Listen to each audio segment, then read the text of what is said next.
But the thing you said about Ty Lue, I think that was a great one because it's really Ty Lue doesn't get enough credit for what he did. As far as somebody who knew how to manage talent, manage egos, and be selfless enough to not get credit for what he's doing as a coach. Because if you see what Ty Lue's doing with the Clippers now, Kawhi's playing back to backs. They're playing a better brand of basketball. And not to say that Ty Lue can go do what Nick Nurse is doing in Toronto with that type of talent, but I don't think that Nick Nurse can do what Ty Lue has done with the talent that he has either. You know, every coach doesn't have to be the great X's and O's guy, and we'll talk about that a little bit later. To be a great coach, sometimes you got to know, hey, I have these good players, and instead of, you know, trying to win my way, I'm going to win what's best for the team. And I think that's Andy Reid's problem. Andy Reid, like so many NFL coaches, has such a large ego. It's like, hey, we're going to win my way.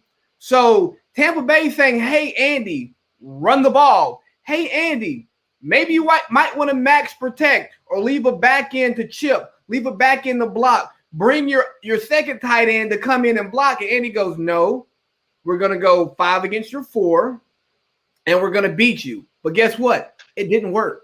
For the first time, Patrick Mahomes has looked human in the NFL. I don't recall seeing one rhythm pass the entire game. No, there was one play, I believe it was maybe in the first quarter or maybe the early second before the game got away, where they used the receiver screen to block the end, and Mahomes went around for like an 8-yard run. And it was the only time all game that they really you saw people chip on the defensive ends, like Pierre-Paul, the game of his life. 8-0 in the postseason, by the way, is Jason Pierre-Paul. Has never lost a postseason game, which is wild to me. I just want to touch on real quick with the last thing on the offensive coordinator thing. I think the NFL and its owners have this stereotype they're trying to fulfill constantly. They think that if you're 38 and white with a neck beard, that you're an offensive genius, and that no other person that doesn't fit that description can be that.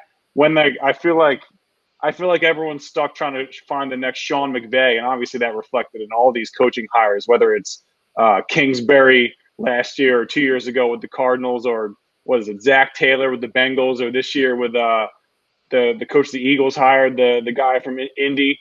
And I think it's like, come on, like you got an OC in the Buccaneers, like former QB. It doesn't have to fit your stereotype to be a good offensive play caller.